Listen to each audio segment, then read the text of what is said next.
Welcome back, students. Today we are here to discuss an American poet, and he is the most renowned and one of the representative names of American literary paradigm, especially from the first generation of American literary figures.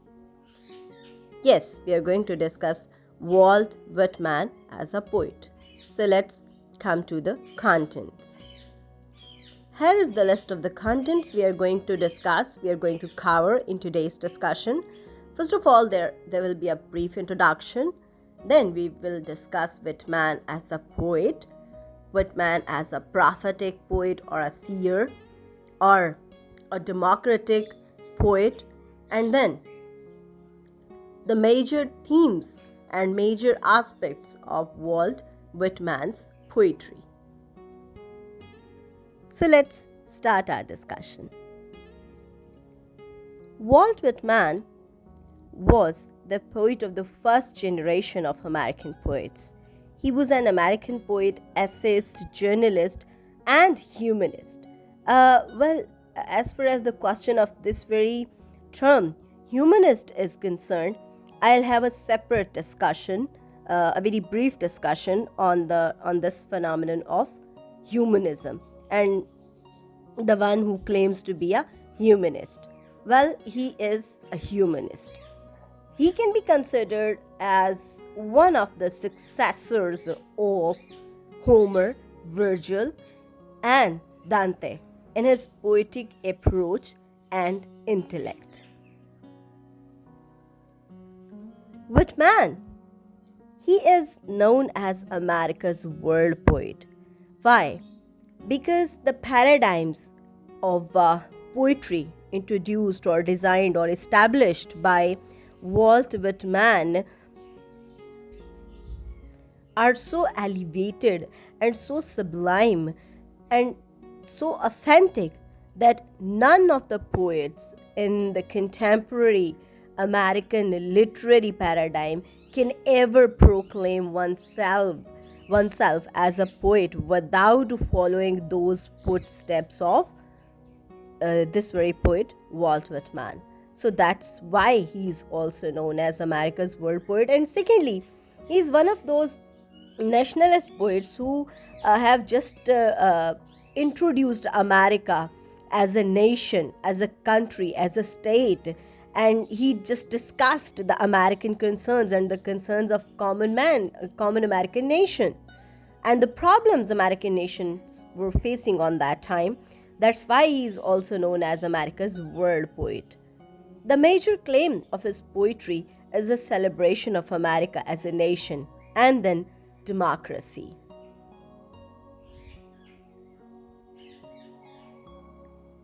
Well,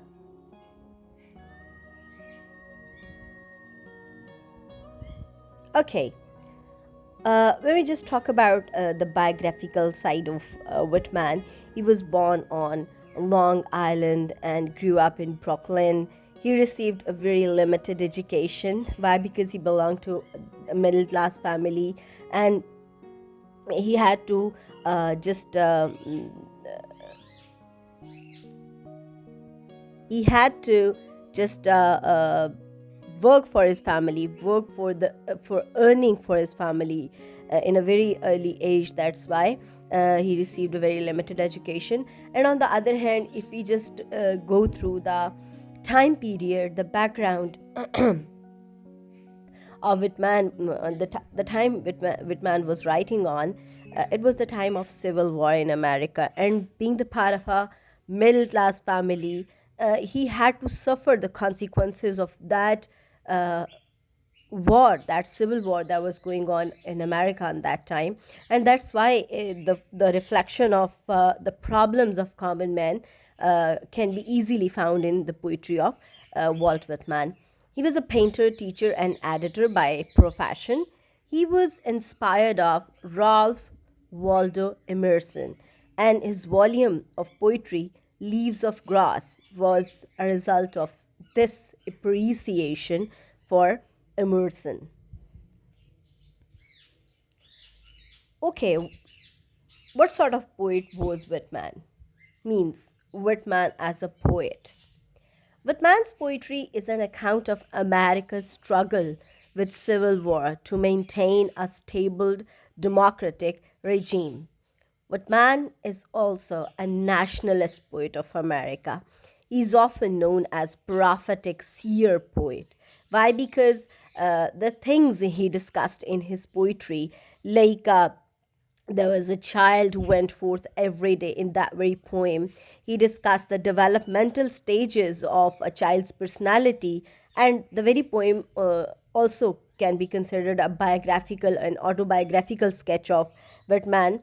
The child who faces all the crises and who witnesses all the turbulences of the time and discriminations, that very child will turn in will never be able to turn into a or to become a stable personality. Definitely that very situation of civil war and that very distinction on the basis of color and creed will definitely affect his mind. These things are very clearly highlighted in his poetry. And then and poets to come and shut not your doors, all these poems, they these poems shows some prophetic side of Whitman's personality. Why? Because he addresses the coming generations of poets and literary figures, intellectuals, and thinkers in America to think about the future of the nation. And in order to get a bright future for America, he claims to, or he advises to the generation of his contemporary poets and intellectuals to just follow the the strong and transparent democracy in America. His poetry reflects on the tension between realism and transcendentalism. Yeah, this very side of his poetry also makes him a sort of a spiritual poet as well. Because he writes for both body as well as for soul. He's also known as father of free verses in American poetry, because for Whitman the uh, important thing is the lesson, the outcome of the poetry instead of the rhyme schemes and patterns and meters of the poetry. He is one of the representative names of pioneers of American poetic canon. He revised his volume Leaves of Grass 1855 1891. During this time period, he just almost revised this very volume 8 times, and this is one of his modernist aspect. Why? Because he constantly believes in the revisions of the things. So his major themes include democracy and nature, love, friendship, and somehow spirituality as well.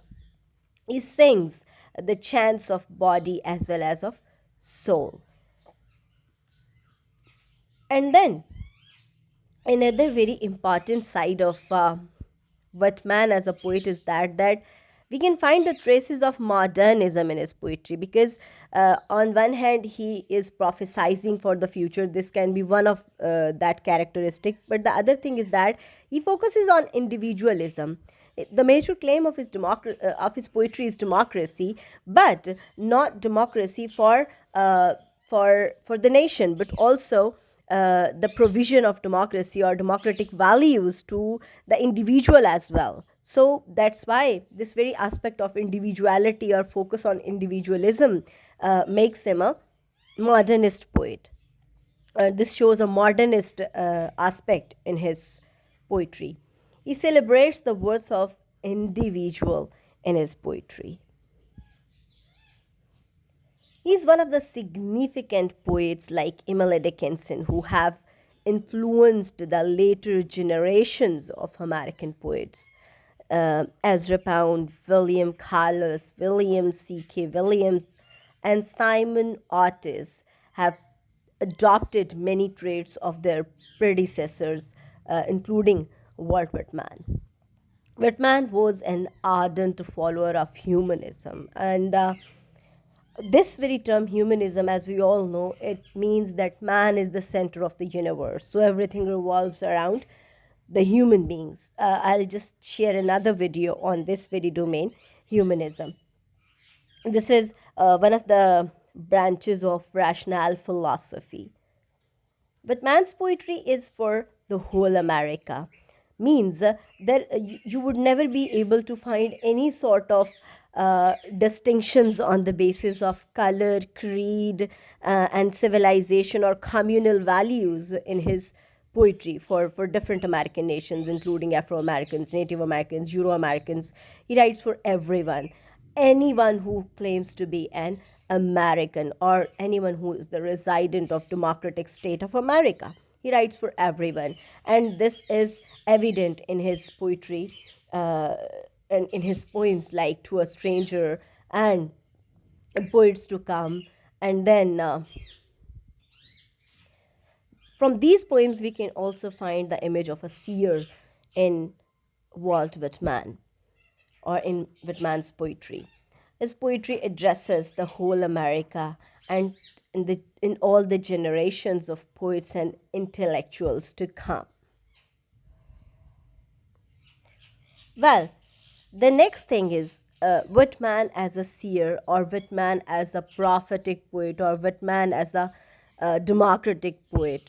I think we have sufficient points on how can we analyze Whitman as a democratic poet.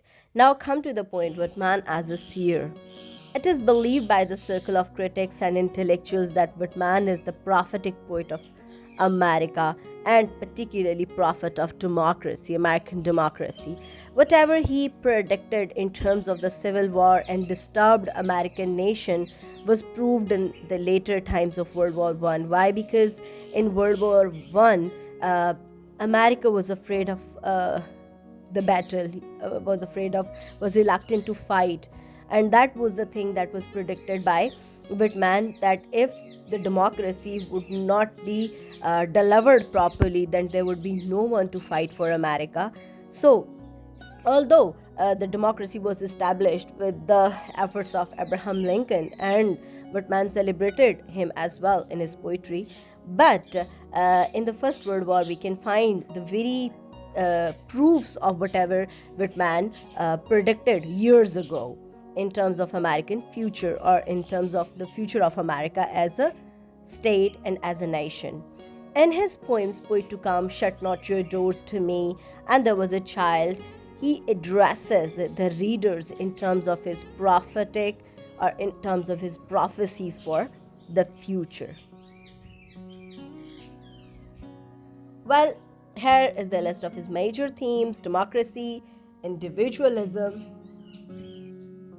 Whitman's focus on the needs of both body and soul, his admiration for nature, his reflection of nature, his penetration on the, different elements of nature in his poetry, and then the spiritual sides of his poetry, and then cycle of life and death, and unity of America. So these are the major aspects of Walt Whitman's poetry. The whole poetry of Walt Whitman revolves around all these given aspects. So I think that's enough for today. Thank you so much. See you in the next video with some new topics, some new domains.